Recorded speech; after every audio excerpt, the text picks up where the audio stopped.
Boa tarde, pessoal. Boa tarde, boa noite, né? Temos pessoas na Alemanha também. É uma grande satisfação receber vocês aqui. Meu nome é Carla, junto com a Érica e com a Gabriela, nós somos responsáveis por um projeto chamado Pré-Integração no Brasil. Trabalhamos no Instituto Goethe de São Paulo. Esse projeto abrange todo o país e deve, a partir da metade do ano que vem, ser expandido para outros países na América do Sul. E o Goethe Instituto é o Instituto Federal Cultural do Governo da Alemanha, cujos principais objetivos, além da expansão do idioma alemão no mundo todo, promove o intercâmbio cultural e também tem como objetivo transmitir uma imagem atual e realista da Alemanha. E um pouco nesse âmbito se enquadra esse projeto que a gente executa. A ideia desse projeto é ajudar as pessoas que se decidiram por migrar para a Alemanha nessa preparação. Todas as atividades do projeto são gratuitas, além desse modelo aqui que vocês estão vendo, uma entrevista, a gente tem eventos informativos, tem aconselhamentos individuais. Por enquanto, nascemos na pandemia, né, aqui no Brasil, então todas as atividades são virtuais, mas estamos esperando que em breve a gente possa atender também pessoalmente. O projeto é subsidiado pela União Europeia, pelo Fundo para Asilo, Imigração e Integração da União Europeia, a MIF, e a gente está muito feliz hoje de bater um papo com a Alessandra Neumüller. A Alessandra é brasileira, mora na Alemanha já há vários anos, vai contar um pouco da vida dela na Alemanha. E a Alessandra, além de ser profissionalmente super ativa e trabalha como psicopedagoga na Alemanha, ela é vereadora eleita na cidade dela. Olha que bacana. Então, Alessandra, muito obrigada, seja muito bem-vinda aqui na nossa conversa. E conta um pouquinho para a gente como é que surgiu a Alemanha na sua vida, você já tinha vínculo com o país, já falava alemão, como é que foi esse início da sua relação com a Alemanha?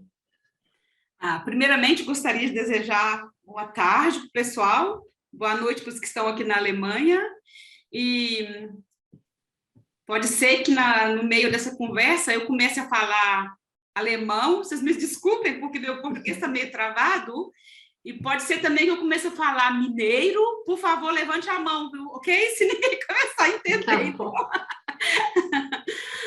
Olha, eu vim para a Alemanha no ano de 2000 como au pair Mädchen. O au pair Mädchen é um programa para pessoas entre 18 e 25 anos que tenham vontade de conhecer um outro país, mas não tem condição realmente de pagar aquele intercâmbio tradicional, né? E eu venho com isso, no início eu vim morar em Munique, não sabia falar língua nenhuma, mas foi assim que, porque quando eu me candidatei, a família estava precisando urgentemente de uma pessoa, era uma família com 5 crianças, e a mãe era alleinerziehende, ela era uma mãe, como é que fala? Mãe solteira. Ela era solteira, ela era separada, e aí eu caí na história, né? Eu vi na força e na coragem, na cara e na coragem, né? E ela falou para mim que ela sabia falar um pouco de espanhol, e quando eu cheguei na casa, foi uma surpresa, ela não sabia falar nada, né? Mas mesmo assim, eu consegui ficar lá até no mês de abril, porque foi muito realmente complicado com a situação. Ela sempre gostava de sair à noite, chegava tarde, tinha que botar a criança para dormir. Mas aí depois eu troquei de família e aí foi tranquilo, entendeu? Continuou bem, porque eles pagaram o curso de alemão para mim e pagava a passagem, e eu fiquei nessa casa, nessa família, 2 anos e meio, porque aí depois que passou um ano que eu estava aqui, eu conheci meu marido quase antes, eu conheci ele em junho, e eu teria que voltar em outubro, né? E aí naquela época eu pensei assim, ai meu Deus, é tão bom agora que eu conheci alguém. E aí foi nessa época que a minha família falou comigo, se você quiser ficar na Alemanha, a gente faz para você um Verpflichtungserklärung, né? Que eles como se chama isso no Brasil, hein? Eles é um atestado. Eles se responsabilizariam pelos meus gastos, pelos meus... se eu fizesse alguma coisa aqui. E aí eu continuei, fiquei mais 1 ano e meio com eles lá, e depois eu me casei com o meu atual marido. Isso foi no meio de 2002. Isso. E aí, nesse tempo, você chegou a fazer aula de alemão? Claro. Eu também fui au pair na Alemanha. Era um esquema parecido. Pena que eu não conheci ninguém na época. Não rolou. Foi sorte também, conheci no Eisdiele, lá no München Freiheit. Sabe, na pracinha de Munique, tinha München Freiheit, lá na sorveteria. E aí esse visto, normalmente, ele é vinculado à família, né? Então, daí a família, você tinha que morar naquela casa. Isso, eu teria que fazer o curso de alemão também, né? E eles pagaram para mim, continuaram a pagar o curso de alemão. Eu continuei normalmente trabalhando lá como se fosse au pair, ganhava minha mesada, na época eram 180 euros só, né? Primeiro foi 360, depois mudou, passou para o euro, era 180 euros. Aí eles me davam a passagem para o metrô e pagava para mim o curso. E eles tinham 4 meninas, 2 cachorros, 2 gatos e 2 porquinhos da Índia. Que isso? E uma peça? Era só eu. E eles moravam lá na cidade de Grünwald, no sul aqui de Munique, é onde que os ricos e famosos moram. Mas eles não eram, assim, dos ricos e famosos. Eles eram dos ricos, mas não dos famosos, vamos dizer assim. Até melhor. Até melhor. Até melhor. E, Alessandra, me diga uma coisa, e aí quando você saiu, como que foi o passo seguinte, digamos assim? Você ficou como au pair, daí você fazia curso de alemão, e você se casou ou já começou a trabalhar em outra coisa? Como é que foi? Eu queria entender um pouco essa trajetória, sabe? Esse mudar de fase, digamos assim. Isso foi uma coisa muito interessante, porque aí eu me casei e aí eu fiquei naquela, eu quero continuar a fazer alguma coisa, mas eu não queria mais trabalhar na casa da família, porque eu pensei assim, eu quero fazer uma coisa diferente. Mas aí, lá no mercadinho, lá em Grunwald, o Biolab, o mercadinho de produtos biológicos, eles estavam precisando de um funcionário. Aí foi meu primeiro trabalho na Alemanha, nesse mercadinho. E lá que eu comecei a aperfeiçoar meu alemão, né? Eu tinha muito contato com o pessoal. E eu sempre trabalhava meio período e continuei com o alemão também. E alguns meses depois, eu pensei assim, não vai adiante, o serviço assim é só uns bicos que a gente está fazendo, precisa de uma coisa séria, porque no Brasil eu tinha estudado, tinha meu trabalho e tudo, a gente se sente assim com o tempo minderwertig, que eu não sei como que é a palavra minderwertig, se sente um pouco para baixo, assim, um pouco valorizada, né? Sim. E aí eu pensei em fazer um outro curso, e na época, como eu estava trabalhando nesse mercadinho, a minha ideia foi fazer alguma coisa que tenha a ver com alimentação.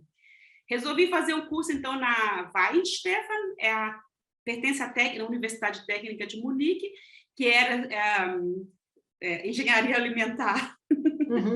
Aí eu fiz 4 semestres, mas aí eu desanimei, porque eu pensei, gente, o que eu vou fazer? É um serviço meio monótono, você tem que amar aquilo ali, né? E não era assim, aquilo que eu estava percebendo que eu não amava aquilo ali. E aí eu desanimei, desisti, e pensei assim, vou fazer uma outra coisa.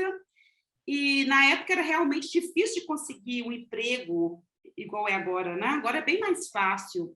Sim. Mas como a minha experiência aí no Brasil, como é o meu diploma de professora aí, eu fiz ciências físicas e biológicas, eu estudei para ser professora de matemática e de biologia, pensei, eu vou mandar talvez o meu currículo para os jardins de infância e vamos ver o que vai dar. E mandei, assim, para todo mundo, mesmo eles não estando procurando, eu mandei. Muitos não me chamaram para entrevista, mas não puderam me contratar porque era um jardim de infância do governo, e do governo você tem que estar legalizado, que é a questão do seu diploma, né? O meu diploma de professora não era, aqui tem o diploma de educadora, para você trabalhar no jardim de infância, você tem o curso de Erzieherin, e aí você é educadora da Kinderpflegerin, né? De assessora de jardim de infância. E lá, no caso, eu não tinha. Mas aí alguém me deu uma chance. Era uma associação de pais, eles gostaram de mim, e aí me deram uma chance. Foi aí que começou a minha vida como se diz, que me trouxe até onde eu estou agora. Foi ali o primeiro, foi a sementinha ali, ó. Porque a partir daquilo ali eu percebi que aquilo ali era o meu mundo, né? Trabalhar sim. com gente, trabalhar com criança, trabalhar... É um mundo diferente do que trabalhar com alimentação, né?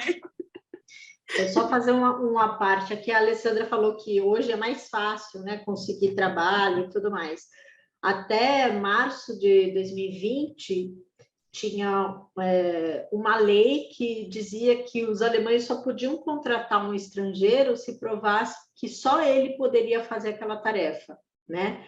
Isso caiu em março de 2020, tem uma nova lei de imigração e abriu todas as portas para mão de obra qualificada. Então, por isso também, né, que tem todo uma rede de apoio, digamos assim, tanto já estabelecida na Alemanha, como se estabelecendo nos outros países para ajudar nesse movimento, né? E a Alemanha tem um gap de mão de obra bastante grande em diversas áreas, na área técnica, as engenharias no geral, na área de TI, na área de saúde, isso também é bastante premente, né? Mas só para também dar um pouco para vocês esse pano de fundo. Pronto, desculpa interromper, Alessandra.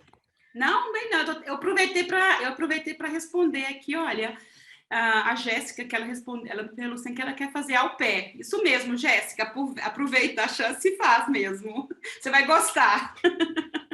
Muda, pode, né? Isso é tão. Cada um vive uma experiência. Eu também fui au pair, não é sobre mim o dia hoje aqui, mas isso acabou direcionando muito a minha vida. Assim, eu acabei depois profissionalmente sempre trabalhando com alemães, mesmo aqui no Brasil, empresa alemã, instituição alemã, e isso acabou moldando o meu futuro, né? E eu fui como au pair também. Então, acho que é sempre importante a gente deixar as janelas abertas, né? Às vezes não é a porta que você queria, mas é a janela possível e tudo bem, é você que faz esse movimento depois, né? É isso assim mesmo. E a questão de ser au pair também é legal, porque mesmo você não falando a língua perfeitamente, você tem condição de treinar ali com a criançada, né? Porque com criança a gente não fica com aquele medo, né? De falar errado. Você simplesmente fala, né? E não, eu sempre, quando as pessoas estão motivadas a vir para a Alemanha, eu falo, gente, vem sim, porque é uma chance maravilhosa, né? Eu digo, não só para a Alemanha, eu digo assim, viajar, conhecer o mundo. Se a gente tem a condição de fazer isso, que faça assim, né? Na minha época, morando no Brasil, não era muito fácil de viajar, né? Hoje em dia ainda é difícil, porque se a gente for pensar bem, é tudo caro. A gente vê as pessoas aqui na Alemanha, eles viajam, eles vão estão sempre com a mochila nas costas, com pouco dinheiro, e viajam o mundo inteiro, né? O ano passado teve um escritor alemão que lançou um livro que se chama ich glaube, mit 50 Sekunden die Welt. Ele só tinha 50 euros quando ele saiu da casa dele com a mochila nas costas e conseguiu viajar o mundo inteiro em 3 anos só com a mochila. Então, eu imagino assim, a gente tem que ter coragem para isso, né? E os alemães, eles são meio assim corajosos. Eu imagino que tenha brasileiros também que têm vontade de fazer isso. A questão mais é a questão realmente financeira, né? Não é tão fácil assim. A questão dos vistos também. Você, como brasileiro, o nosso passaporte não é aceito em todo lugar, né? E o passaporte alemão, você entra em qualquer cidade, em qualquer país, né? É a diferença. É verdade. Mas acho que agora a gente está num momento, esperamos todos, né, de reabertura. Também teve a questão da pandemia que bloqueou muitos movimentos, né? Mas a semana passada a gente teve aqui um evento com a área de vistos do consulado e assim, teve muita gente participando, muitas perguntas e eu acho que a tendência é isso melhorar bem, até por causa dos números, né, que a gente tem tido no Brasil melhorando, não acabou, mas enfim, está melhorando. A gente espera que isso, né, que o fluxo normal seja retomado em breve. E Alessandra, me conte uma coisa, aí você trabalhou nessa escola e fez alguma outra formação acadêmica na Alemanha? Depois você saiu da nutrição, da área de engenharia alimentar, e fez alguma outra coisa? Sim, aí começando a trabalhar ali, eu percebi assim, é um trabalho legal, eu gostei, e eu fiquei 2 anos lá, e nesse meio tempo, foi no início de 2005, eu engravidei. Aí eu tive meus filhos, os gêmeos, na época, eles nasceram no ano de 2006, e aí, quando eu estava na licença maternidade, eu resolvi que eu queria fazer o curso para ser artesanaria. E como a minha experiência, já que eu tinha trabalhado no jardim de infância e com o meu curso superior no Brasil, eu consegui fazer o curso de artesanaria aqui, ao invés de em 5 anos, eu fiz só em 2. Ele foi, como se chama, externo. Eu fui 1 ano todo na escola, nos sábados, aí meu marido cuidava dos meninos, quando eles estavam bebezinhos, foi no ano de 2007, então eu me matriculei no ano de eles nasceram em 2006, 2007 eu comecei, e ele cuidava das crianças, e aí 1 ano depois foi as provas, e 1 ano depois eu tive que fazer o Qualificiro, né, que é um estágio, e aqui eles dão um valor ao estágio, né, a professora vai lá na sala, vai lá no trabalho, vê como que você está trabalhando e tudo. E aí, eu fiz 1 ano de estágio, é um estágio remunerado, no caso, você não ganha o valor total, mas é remunerado de uma forma assim que você não esteja trabalhando de graça. Entendi. Então, eu terminei esse curso, me parece que foi em 2007, 2008, no final de 2009, isso. E os meninos foram crescendo, eu comecei a trabalhar, então, numa creche, uma creche particular, trabalhei alguns anos lá. Quando os meninos chegaram e foram para a 3ª série, os meus filhos, eu fiquei assim, meio preocupada, porque aqui na Alemanha, o sistema escolar aqui é muito complicado a partir da 5ª série. Eles fazem uma peneirada mesmo na criançada. Existem 3 formas de escola aqui. Então, infelizmente, de acordo com a nota da criança, a criança ou ela vai para a escola, vamos dizer, mais fraca, mas não é uma... Vamos dizer, tem a escola, o ginásio, que é uma escola para pessoas que tiram uma nota maior, a real escola, que é a escola real, que é a Realschule, e tem a Mittelschule, que é uma escola que o pessoal tira uma nota mais fraquinha. Eu fiquei super preocupada, porque eu queria que os meninos, pelo menos, chegassem até na Realschule, porque a Mittelschule ela vem muito carregada com muitos problemas ali dentro. Muitas crianças têm problemas emocionais, estão ali, entendeu? Então, a questão de ensinar mesmo, às vezes, fica no Hintergrund. Como é que chama a palavra? Hintergrund. Pano de fundo, fica por trás. E eles tratam mais a questão de interação das crianças com uma com a outra. Então, quer dizer, eu fiquei preocupada realmente por isso e mudei de emprego. Não quis mais trabalhar no jardim de infância, porque eu teria que trabalhar à tarde também, era uma coisa mais complicada. E aí eu me candidatei para ser acompanhante, chama Schulbegleiter, é uma acompanhante escolar para trabalhar com crianças autistas, porque tem a questão da inclusão. E aí as professoras não conseguem ficar com tantas crianças diversas dentro da sala. Realmente é um trabalho muito difícil. E aqui na Alemanha, então, as crianças, de acordo com o que elas precisam, ela recebe um Schulbegleiter, um acompanhante para ela dentro da sala de aula. E eu fiz isso para uma criança autista. E foi uma experiência maravilhosa para mim. Eu trabalhava na parte da manhã, os meus meninos iam para a escola e a parte da tarde eu estava em casa, né?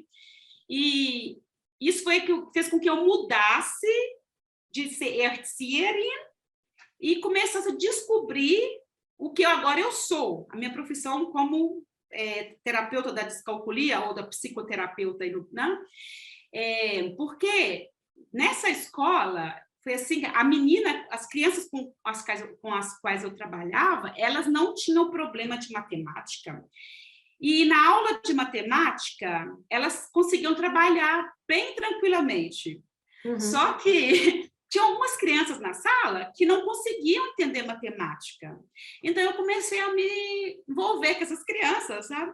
E achei super interessante, tentei explicar matemática para elas. E aí passou o momento que eles me ofereceram esse grupo, eles falaram assim, você podia ensinar para esse grupo. Eram 5 meninas. E eu comecei a ler sobre a questão da descalculia, né? Que a descalculia é uma dificuldade que a criança tem na matemática, uma dificuldade de matemática, de pensar, de entender, de ter uma Forstellung, tem um Forstellung. Um raciocínio lógico, né?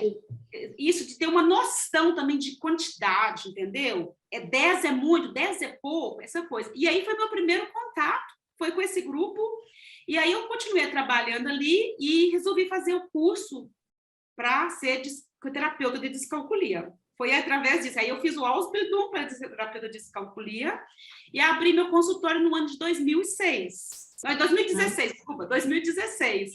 Foi quando eu comecei. E... Então, tem uma formação técnica, tem uma Ausbildung para isso. Tem. E demorou você também, como imagino, complementou com a sua formação acadêmica, que também tinha a ver com aquilo que você tinha estudado. Realmente juntou o útil com o agradável, né? Vamos falar assim, né? Porque eu já gostava da questão da matemática, de dar aula, né? E aí, e quando eu falo que eu sou professora de matemática, aí os pais já ficam até felizes. Olha, realmente, ela não é só aquela terapeuta que vai trabalhar só a parte psicológica da criança, mas ela vai também trabalhar a questão matemática com a criança. E isso, eu acho que esse é o ponto crucial que faz com que eu tenha muita criança que vem aqui e tem uma aceitação tão grande aqui. No início não foi fácil, vou falar que realmente não foi fácil, porque eu imagino que tem a ver comigo também. Eu não estava tão assim, selbstbewusst, né? Como é selbstbewusst? Confiante, né? Confiante. Isso. Como estrangeira, trabalhar com os pais, conversar com eles, tem que ter uma conversa com os pais primeiro, depois trabalhar com a criança. Eu nunca tive problema, mas a questão é trabalhar com os pais, depois ir na escola, conversar com os professores, explicar a questão da descalculia. Então, isso aí no início foi difícil, mas a partir do momento que eu comecei a perceber que as pessoas gostavam do meu trabalho, eu vi que eu estava tendo Erfolg, Retorno, né? Retorno, isso, eu estava tendo retorno, eu comecei a me sentir mais confiante, e aí meu negócio desenvolveu mesmo, foi a partir disso. Ai, que legal. A gente tem um colega seu aqui no chat, o José Pereira de Oliveira, ele também trabalha com crianças autistas, e ele pergunta, gostaria de saber sobre a atuação do psicopedagogo na Alemanha, assim, se ele se atua no âmbito clínico, institucional, que campo que tem para esse tipo de profissional naAlemanha? Pelo que eu percebi, é bem diferente do Brasil, porque no Brasil existe esse clínico e existe um outro, como se chama? Na escola, né? Então, eu não sei eu não posso te dizer qual é a diferença, porque eu não sei como funciona no Brasil. No Brasil. Isso. Eu sei que aqui funciona o seguinte, aqui quando a criança tem algum problema na escola, geralmente as professoras tentam ver o que é isso primeiro. Dentro da escola também tem o psicólogo escolar, ele tenta descobrir primeiramente o que está acontecendo com a criança, né? Porque pode ser um problema de déficit de atenção, pode ser um problema de dislexia, ou pode ser uma descalculia, autismo e tudo mais. A primeira coisa a se fazer, a criança sempre é mandada para um kinderpsiquiatra, um psiquiatra infantil, né? Ou juvenil. E ele é ali que faz esses testes com a criança. Tem os testes standardizados aqui, os standardizados, não, como que se fala? Standardizados? Padronizados. Padronizados, tem os testes padronizados, eles fazem os testes, eles que podem fazer a diagnose. Eu, por exemplo, eu não posso fazer a diagnose, eu posso fazer o teste, mas eu não dou a diagnose. Eu posso simplesmente falar, olha, eu fiz o teste, está tendo Verdacht, que eu não sei o que chama Verdacht, mas desconfiança, né? Eu desconfio que ele tem isso, mas eu não posso dar diagnose. Então, o que acontece? Se a criança vai no psiquiatra e a diagnose é que ela está com uma dislexia, então a criança vai fazer essa terapia com um terapeuta da dislexia, ou um lernoterapeuta. Na Alemanha, é um pouco mais separado. Existe o terapeuta da dislexia, o terapeuta da descalculia, mas também existe um que faz para os dois. A diferença é aqui que quando a gente se mora na Alemanha, a gente percebe que as pessoas gostam de se especializar em uma coisa, né? Porque você sendo especialista, você consegue vender seu produto melhor. Se você for aquele botiquinho lá do bairro que oferece tudo, você no final não tem qualidade em nada. É assim que os alemães falam, tantas Emaladen, né? É a lojinha, como é que é? O botiquinho a vendinha da esquina, a lojinha a vendinha da esquina, isso, né? Se você oferece tudo lá, então você não... Você tem tudo, mas, na verdade, você não tem uma especialização de algum produto bom. Então, é o seguinte, seguindo essa, né, essa mentalidade, essa cabeça, eu tentei seguir isso. Né? Eu vou me especializar naquilo que eu sei que eu consigo. Eu consigo trabalhar com crianças com problemas de Aufmerksamkeit, concentração, autismo e matemática, né? E esse ficou sendo o meu foco do meu trabalho. Mas a questão que ele perguntou lá é se...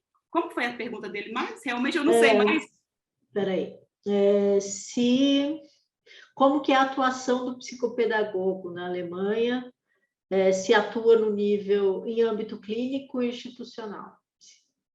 Seria no caso da escola, né? Na institucional, imagino que seria a escola. E isso, eu, por exemplo, eu vou nas escolas também, eu dou durante a aula, porque para evitar que as crianças venham à tarde aqui no meu consultório, também vou na escola, durante a aula, fico na sala de aula, observo trabalhando na sala. E também tem nas clínicas, mas geralmente nas clínicas é uma coisa mais diagnóstica, né? Que eles fazem a diagnose, né?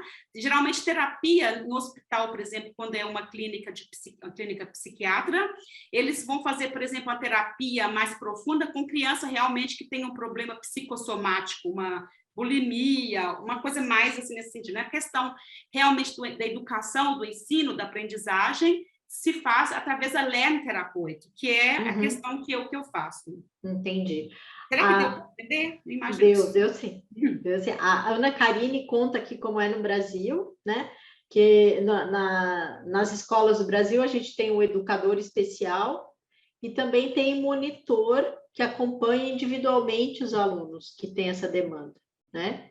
E o diagnóstico também da dificuldade é feito por uma equipe multidisciplinar. Mas eu já vi também pessoas acompanhadas em escolas, assim, com esse monitor, né? Exatamente. Aí tem mais uma questão aqui. O José de Oliveira atualmente procura oportunidade nessa área e a graduação dele é em psicopedagogia. Alessandra, você sabe se quem é pedagogo ou psicopedagogo precisa fazer o reconhecimento do diploma na Alemanha? A Anerkennung? A questão do pedagogo na Alemanha é bem diferente do pedagogo do Brasil. Porque na Alemanha se chama Sozialarbeit. O pedagogo geralmente trabalha mais na área administrativa, ou com jovens, ou com crianças, por exemplo, trabalho de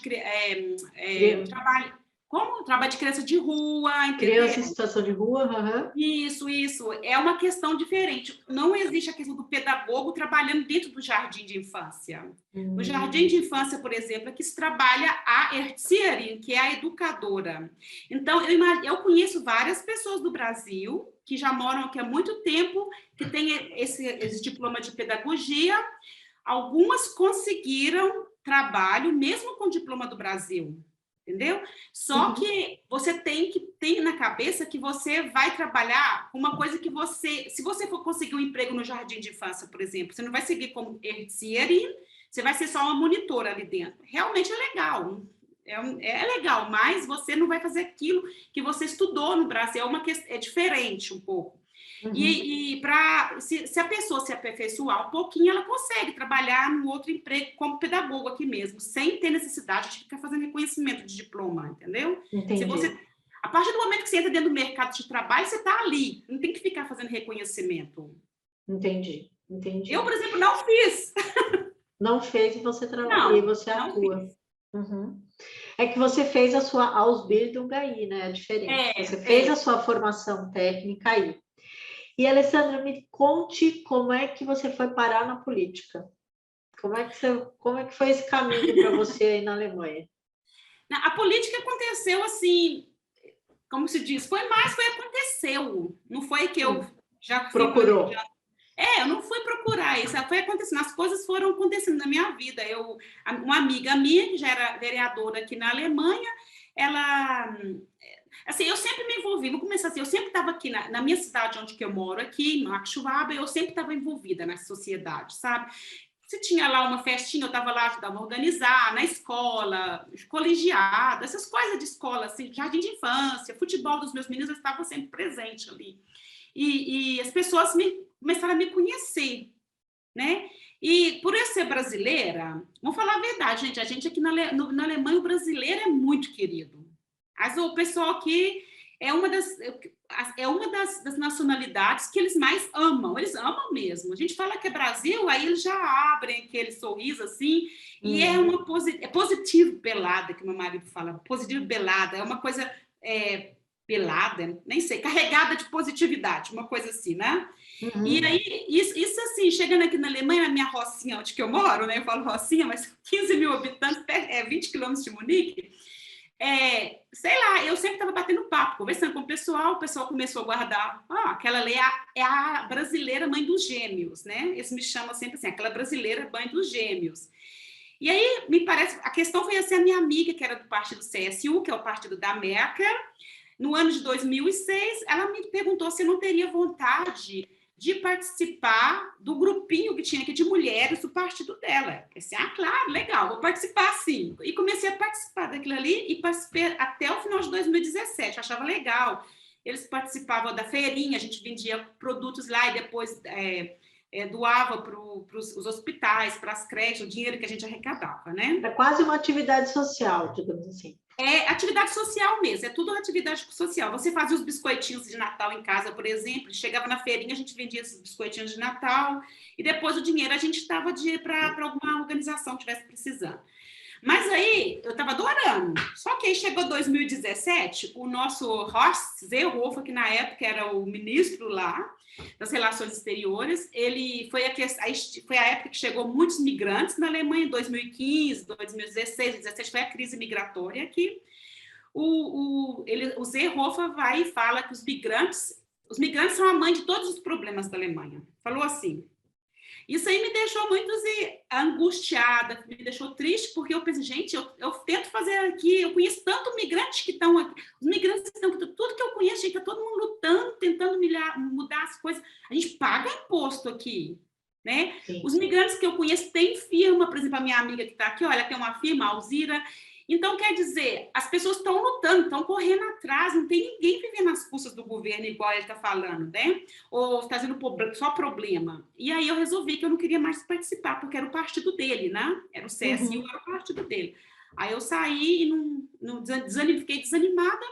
Perdeu o gosto da coisa. Perdi o gosto. E meu marido está assim comigo, Alessandra, volta, faz uma coisa, que ele gosta de me ver participando. Deve ser que eu fico mais para fora de casa, né? Não, mas eu acho que assim, porque eu estou me interagindo, eu fico mais satisfeita, né? Eu imagino claro. Né? Aquela satisfação de estar se sentindo útil, de estar se sentindo que você está fazendo alguma coisa. Eu acho que é esse sentimento, né? E aí ele me falou, Alessandra, olha, no dia tal, o pessoal do Partido Verde vai estar aqui em Marco Schwab, na cervejaria.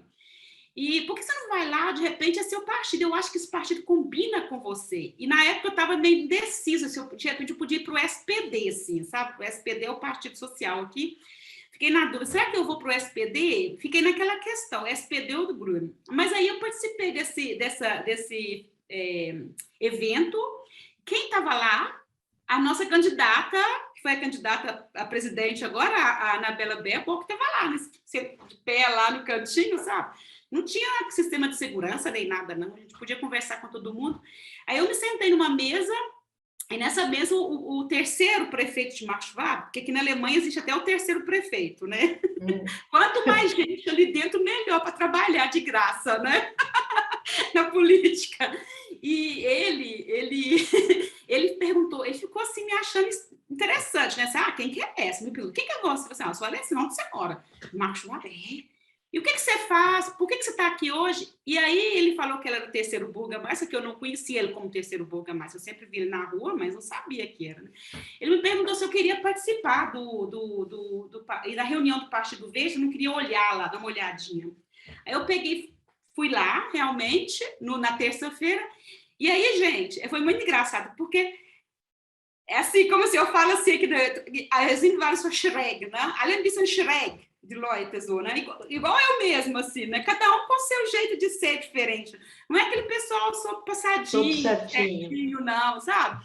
Cada um do jeito dele. Isso aí eu me senti tão bem ali dentro, porque você chega ali, você não tem vergonha de abrir a boca, porque você sabe que cada um é do jeito que ele é. E cada um é aceito ali dentro. Isso aí me deixou ficar bem satisfeita ali dentro daquele grupo. Além de tudo, já me falaram me ofereceram falar você. Eu não precisava mais do Sie aqui na Alemanha, né? Porque no outro grupo lá, eu já estando, apesar de estar quase 2 anos lá dentro, eu tinha que falar o tal do Sie com as mulheres mais velhas que estavam lá, né? Mas lá não, quebrou o gelo. E aí, com isso, eu comecei a ficar ativamente ali, virei realmente um Mitglied dele, do partido.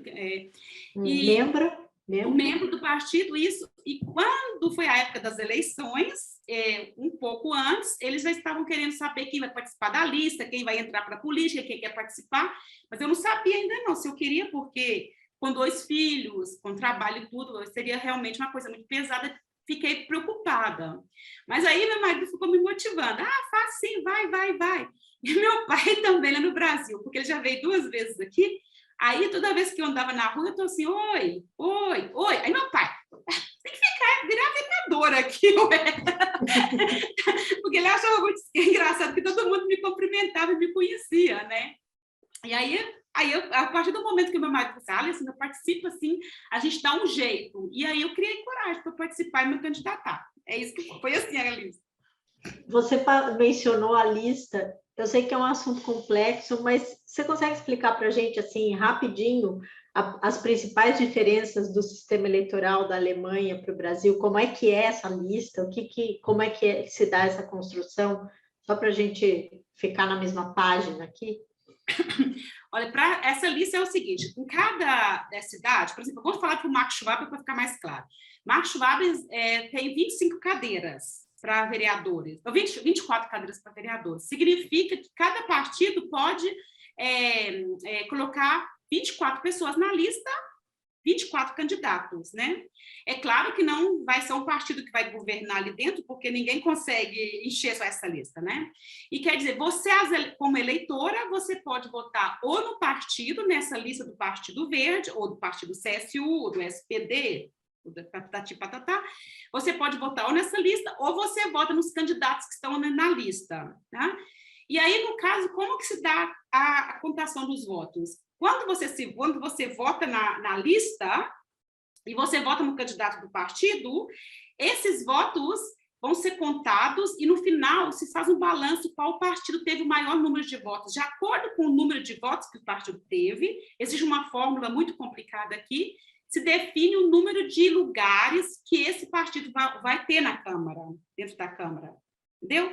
Por exemplo, aqui no caso, o partido que se chama o partido da Angela Merkel, que ficou, me parece, eles têm 7 cadeiras, o meu tem 5, o outro mais adiante estão com 4, 3, 2 e 2. Então, se forma dessa forma.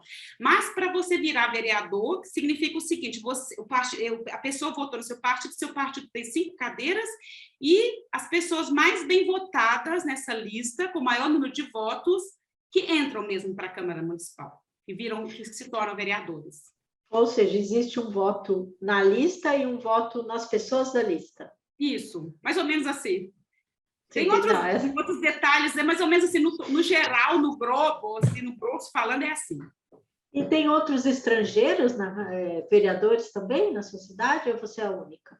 Na minha cidade, sou a única. Eu sou a única, e eu sou infelizmente, eu falo assim, eu sou uma das únicas 5 mulheres aqui na cidade. É triste porque, na verdade, a nossa lista, o nosso estatuto do Partido Verde define que sempre devem haver a metade da lista é para lugares para as mulheres, e a metade da lista para os homens. E o número 1 dessa lista é para as mulheres, sempre. Sim. E, no meu caso, na época, eles me colocaram como 1 da lista, né? Também não são bobos, eles pensaram, aquela ali é a Alessandra. Ali todo mundo cumprimenta. Eles queriam puxar voto, né, para o partido, né? E sendo migrante também dá uma impressão boa, que o partido é aberto. É assim que funciona, é isso mesmo. E você sente no seu trabalho assim, na Câmara dos Vereadores, você sente algum tipo de discriminação por ser estrangeira? Como que é realmente, assim, essa relação? Olha, aqui em Marcos Schwab eu não tenho essa impressão, as pessoas já me conhecem já antes, né? E eu tenho, assim, tem alguns lá que eu ainda não conhecia, mas como eu já conhecia outras pessoas, elas me conheciam também, eu me sinto bem protegida ali nessa questão. E eu não tenho impressão que alguém ali me trata mal ali por eu ser estrangeira. Aqui a gente não tem esse partido, por exemplo, que é a alternativa para a Alemanha, né? Que é esse partido de direita. Graças a Deus aqui em Marcos Schwab, apesar da gente de viverem pessoas de 80 nações aqui, assim, 15 mil habitantes, 80 nações, a gente não tem um problema social, problema migratório existente em outros países, outras regiões aqui da Alemanha, né? E tanto é que a gente não tem uma AfD aqui, que é, graças a Deus, uma beleza, entendeu? É legal você falar isso, porque a gente conversou com vários brasileiros e brasileiras aqui, mas acho que a esmagadora maioria vivia em grandes cidades, né? Vivia em Berlim, vivia em outras cidades. E é legal você trazer uma experiência de uma cidade pequena, né? Com 15 mil habitantes, e como que se dá essa sua interação, ou se deu essa sua interação e integração nessa comunidade, né? E legal, que eu acho que o nível de aceitação que você teve, claro, que isso é mérito seu, da sua personalidade, do seu trabalho, das suas conquistas, mas é um bom sinal, né? Que você tenha sido colocado como primeira numa lista, encabeçando uma lista do partido e tenha tido, né? Tenha sido eleita e tal. Cumprimento, não? E muito Obrigada. legal, porque que é um sinal positivo também para outras pessoas que pensam em eventualmente fazer um caminho similar. Aqui tem um recado, tem uma pergunta de uma pessoa aqui, da Jaqueline. Ela fala, ela parabeniza você também pelas conquistas e pergunta o que você tem feito atualmente para manter a saúde mental, sendo mãe de gêmeos, esposa, vereadora, psicoterapeuta, filha, amiga, vizinha e irmã dela. Falo que o mais difícil é ser a irmã dela, né? Eu acho que o que eu tenho feito? Eu sempre estou ligando para as quarta-feiras e batendo papo com ela. Eu acho aí que eu estou fazendo. Sua família mora toda no Brasil, mora em Minas. Minha família toda é de Minas, lá do interior, da região de Belo Horizonte, né? Antigamente podia se falar interior, mas agora são só 80 quilômetros, né? Não é mais tão longe assim. Mas realmente é uma pergunta digna de ser respondida. Realmente a gente fica com a cabeça quente mesmo. E nos últimos dias eu estou super saturada mesmo, assim, de muito trabalho, muitas reuniões. Mas eu procuro, sempre que eu tenho um tempinho, dar uma volta de bicicleta, sabe? Passear um pouquinho, dar uma voltinha na natureza, ou me deitar ali no sofá e não fazer nada, não pensar em nada. É isso que é que eu tento começar a baixar o nível assim, de estresse. Entendi. E, Alessandra, para entender, como que é a dinâmica de trabalho de um vereador numa cidade pequena da Alemanha? Como que é? Vocês trabalham um número X de horas por semana? Como que é isso? Olha, geralmente, assim, uma vez no mês tem a reunião, geralmente começa às 7 horas da noite, aqui o nosso, eu vou dizer do meu, Marcos Schwab, às 7 horas da noite, você recebe uma semana antes, uma pilha assim de papel para você ler, e aí você tem que preparar isso. Entre essa pilha de papel e essa reunião, você se encontra com a sua fração, quer dizer, os outros vereadores da sua fração, você discute com eles aqueles tópicos que estão ali, porque foram alguma ideia, alguma emenda que alguém deu, quer que passe ali, que a gente vote, entendeu? Então, a gente discute se realmente é uma coisa que a gente quer ou não, esse projeto para a nossa cidade. E aí, uma semana depois, se tem essa reunião, e aí se é discutido nesse grupo de 25 pessoas, incluído o prefeito. Nessa reunião, estão ali os funcionários da prefeitura responsáveis por cada daqueles temas. Se for um tema ligado, por exemplo, ao trânsito, aí o pessoal da Secretaria do Trânsito vai estar ali e eles que vão fazer a apresentação daquele projeto ali, daquela ideia, e aí se é votado depois. Essas reuniões, geralmente, aqui em Marco Schwab, já duram até 1h da manhã. Uhum. No máximo, se dura até meia-noite. Além disso, também tem a questão dos grêmios, porque a gente não consegue resolver tudo nesse grupo grande, você tem os grêmios. Então, por exemplo, aqui tem um grêmio que tem a parte financeira, tem o grêmio que cuida da natureza, o grêmio que cuida das partes social, o grêmio que cuida da construção civil, coisas que vão ser construídas aqui, se a casa está passando, por exemplo, está um metro mais largo, ou 10 centímetros mais largo. Aqui na Alemanha é tudo organizado, tudo padronizado, né? Não pode passar nem um pouquinho da regra, então tem que ser decidido na prefeitura. Então, quer dizer, você tem esses grêmios também que você tem que estar ali dentro. Eu estou em 2 grêmios, então, por reunião que você participa, você recebe 30 euros por reunião. Então, esse é o salário do vereador aqui. Ou seja, você não tem um salário fixo, você recebe por participação nessas reuniões. Isso, e você não sai da sua vida profissional e vai virar vereador, não, igual no Brasil, não, que você fica sentado na Câmara, tem seus assessores ali, o pessoal cuidando de vocês. Aqui não tem isso, não, o meu assessor é meu marido, coitado. Sem salário, né? Sem salário, é isso. Ô, Alessandra, e me diga uma coisa, agora, né, a coalizão está se formando, né, já passou a eleição, a Merkel vai embora, e o SPD foi super votado, assim como o seu partido, né? Ganhou muitas cadeiras e tal. Como é que você analisa, ou o que você acha que vai acontecer com a situação dos imigrantes, ou dessa abertura? Você acha que esse movimento de abertura tende a ter algum tipo de alteração? Como que você lê esse momento? Você disse em que sentido, assim, agora você diz essa coalizão, se essa coalizão vai influenciar na que vem acontecendo? A gente recebe muito essa pergunta, né? Como, digamos assim, respaldo para as pessoas que estão pensando em migrar, falar, mas e agora? A Merkel tinha uma visão assim positiva em relação aos migrantes, você acha que isso vai mudar? Não, não vai. Não vai mudar. A Zocala não vai mudar porque a Alemanha está precisando de muito Arbeitskraft, está precisando de muita mão de obra, entendeu?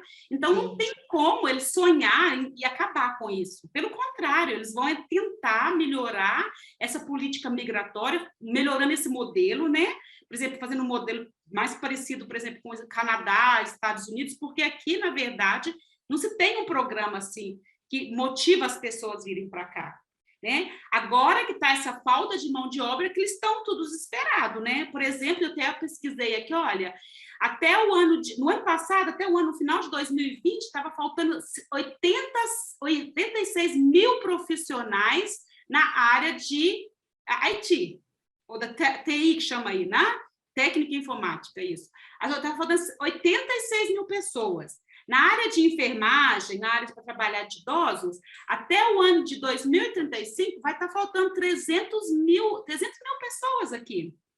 Então, a Alemanha está envelhecendo, né?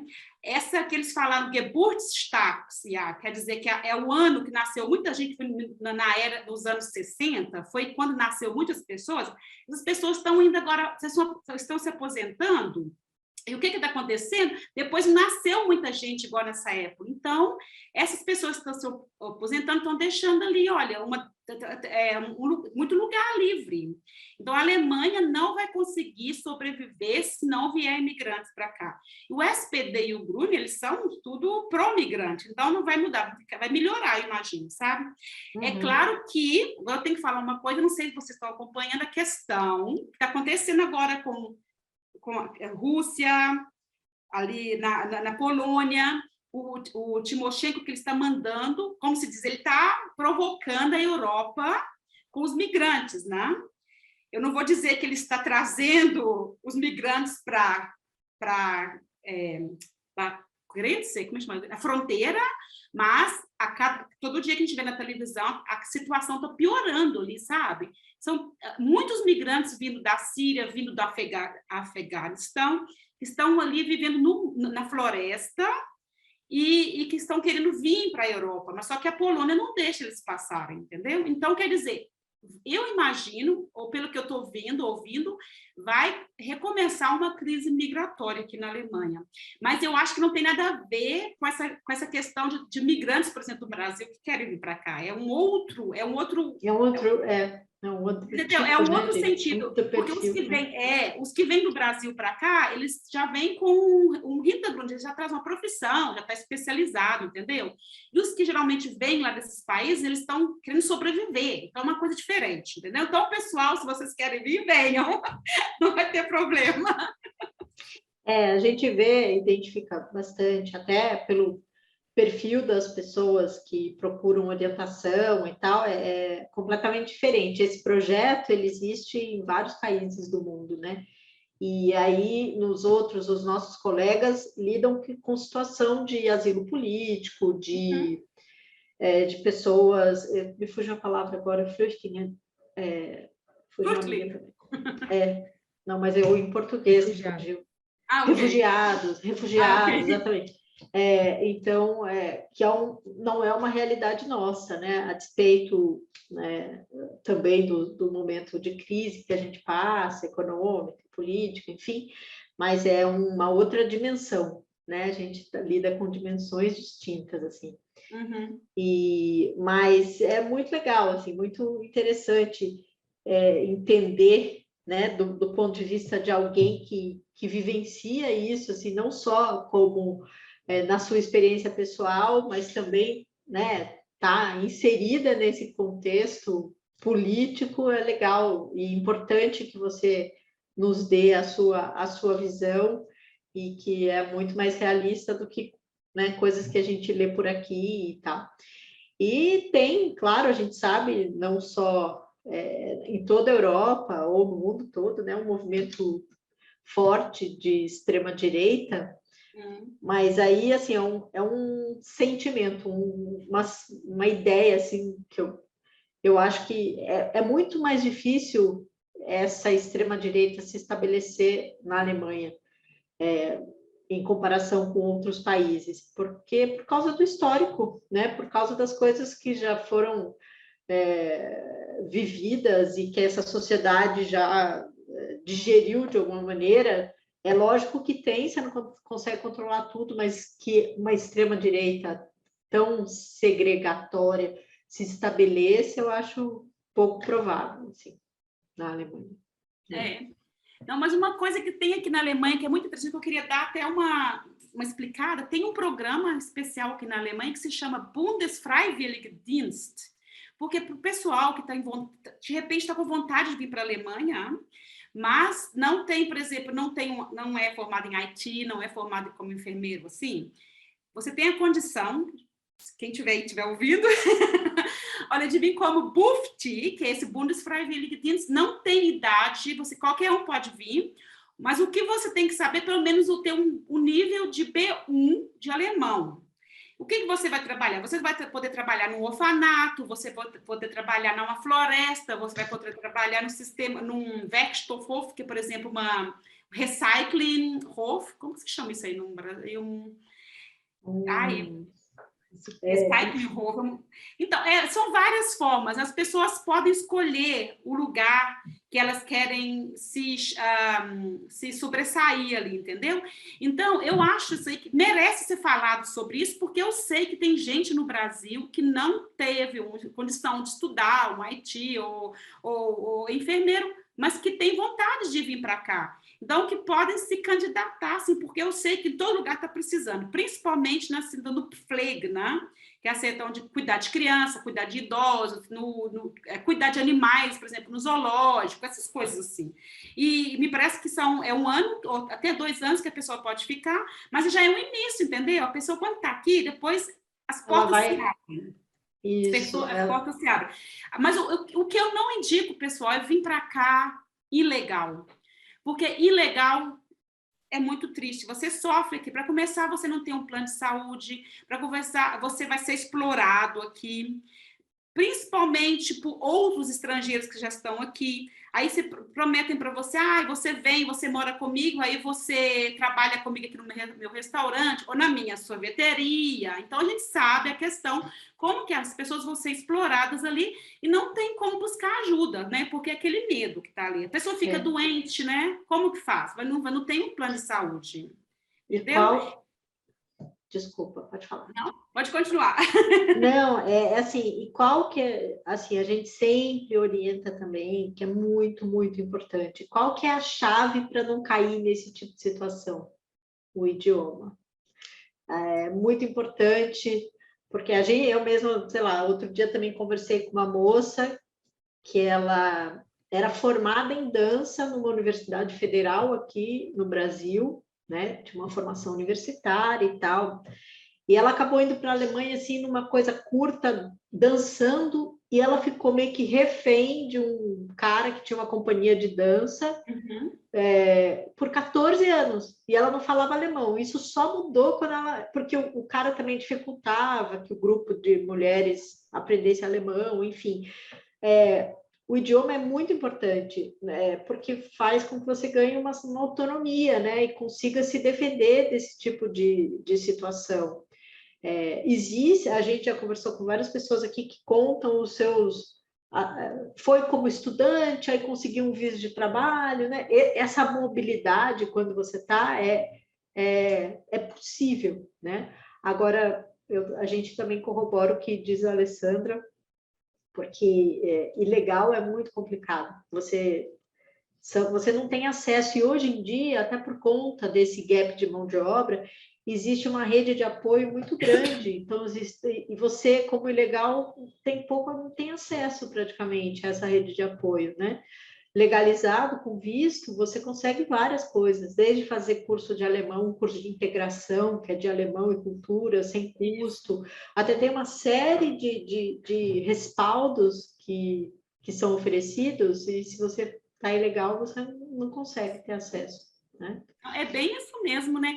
Eu penso assim, por exemplo, as pessoas falam, olha, é tão difícil de aprender alemão. Alemão é uma coisa do diabo, Deus que me livre. Essa língua é terrível, gente. Não vou falar Não vou mentir, né, Alessandra? Não vou mentir, gente. O negócio como se diz em Minas, é um trem feio com um buraco no meio, entendeu? Então, é um trem muito difícil. Você pode estudar aquilo ali, e aquela ideia de dados da vida que nunca entra na cabeça da gente, sabe? Então, é o seguinte, eu penso assim, se para a gente que já fala, já é difícil, para os que não falam, é pior ainda, né? Então, por isso que eu quero dar uma dicasinha aqui. Isso eu descobri assim do nada, porque eu queria que meus filhos aprendessem português. E aí, até a minha amiga começou a dar aula de português para eles. Ela está até aqui, é uma senhora de 83 anos, a Mônica. O pai dela foi o primeiro piloto que fez a linha aérea Berlim-São Paulo. Mas agora ela mora aqui na minha cidade, sabe? É um presente aqui, Mônica. Espero que você esteja ouvindo aí. E ela começou a dar aula para eles, mas eles são novinhos, aí não funcionou muito bem, então eu descobri uma plataforma de curso de alemão, de cursos na internet, e lá você pode procurar professores do mundo inteiro, entendeu? Então você pode fazer aula de grupo, entendeu?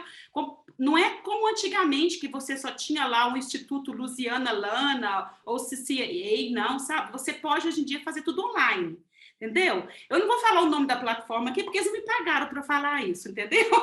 Mas o pessoal pode procurar isso na internet, que eles acham, e é muito fácil hoje em dia de aprender um idioma. Só queria dizer isso, entendeu? Então, o pessoal que se quer mesmo aprender, eles conseguem. Não precisa de estar aqui na Alemanha para poder começar a aprender.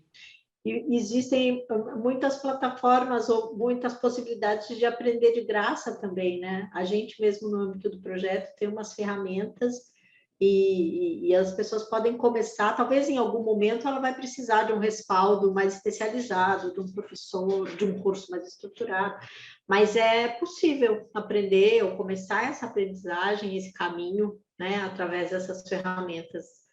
E com certeza ajuda bastante. Ó, pratique alemão gratuitamente. A Gabi postou aí no chat para vocês. Ai, hoje em dia tem tudo, gente, é tão mais fácil. Na nossa época, eu não sei quantos anos você tem, Carla, mas na nossa época era um pouco mais difícil, né? Nossa, quando eu fiquei esse ano como au pair, eu ficava esperando o carteiro. O carteiro era o rei da minha vida, que trazia as cartas lá. Eu não tinha, né, gente? Eu coloquei, contamos tudo aqui. Não tinha e-mail, não tinha nada. Não tinha, sabe por que eu comprei? não tinha Zoom, né? Ficava um ano sem ver a família mesmo. Assim, era, essa relação de distância mudou completamente, né? Assim, hoje você falou que você conversa sempre com a sua irmã, e, né, as pessoas estão... ao mesmo tempo que a digitalização distancia, ela aproxima numa outra medida. Então, a gente está vivendo tempos muito diferentes, mas com certeza é um facilitador para quem quer fazer esse movimento, né? Porque está em contato, é muito mais barato, muito mais fácil e tudo mais. Mas, Alessandra, olha, muito obrigada por você ter compartilhado com a gente. Se vocês tiverem qualquer outra pergunta, se quiserem saber mais alguma coisa da Alessandra, podem perguntar, porque agora já é tarde lá para ela. A gente quer... Não, eu posso. Se alguém tiver uma pergunta, por favor, eu fico. Assim, é um prazer para mim. Aqui tem alguém que perguntou aqui a questão do. Acho que foi a Lorila. Ela está aí ainda? Deixa eu ver. Não, ela já saiu, né? Não, ela já saiu. Ela estava perguntando sobre a questão de reconhecimento de diploma. empresa. Que ela fez administração e teve o diploma reconhecido. Isso é fácil da gente ver. A gente sugere que vocês consultem, tem uma plataforma que tem informações sobre que carreira precisa de reconhecimento de diploma ou não. E isso é importante ver, porque às vezes, a sua formação aqui tudo depende da carga horária, prática e teórica, então eles fazem meio que esse match, assim, entre a formação daquela carreira na Alemanha e a formação daquela carreira no Brasil. E se você, eventualmente, cumpriu menos horas práticas e tal, você tem que fazer um complemento, né? Então, não é também uma coisa... E aí, sim, você está apto a atuar na sua área na Alemanha, a partir desse reconhecimento. Vamos ver aqui o que tem mais.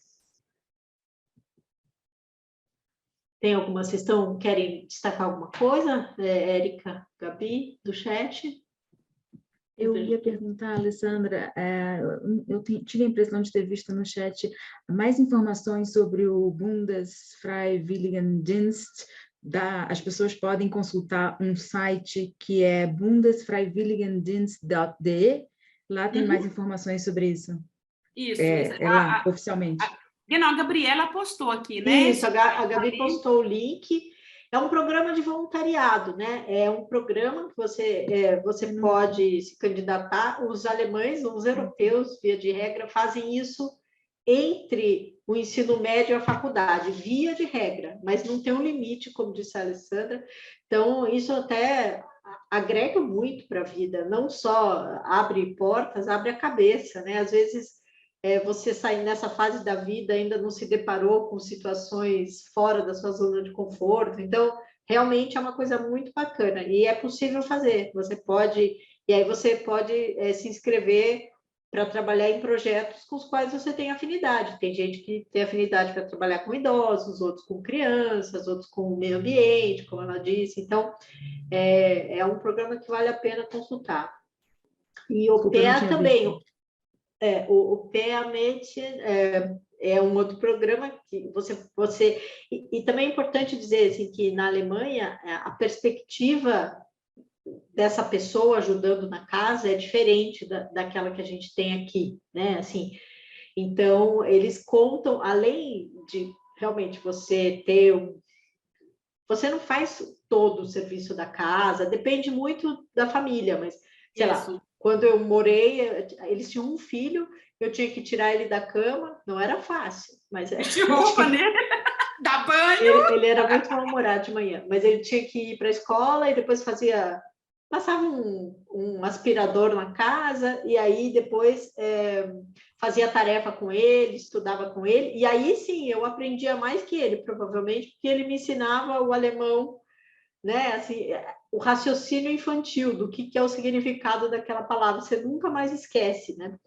E então a perspectiva é diferente, porque eles também valorizam a sua origem cultural, né? Conversam com você, querem saber como é. Então, eu acho super válido, eu acho super interessante como alternativa também. E no site da embaixada vocês acham também informação sobre o programa. Normalmente você recebe, você paga a sua passagem, é possível que, sei lá, a família pague metade da sua passagem e você recebe uma ajuda, de custo, e você mora lá e tal. É uma alternativa também, né? A depender da fase da sua vida e tudo mais. Uhum, Mas tudo isso é muito vinculado à vontade né, à clareza que a pessoa tem em querer dar esse passo. A gente sempre fala isso também, né?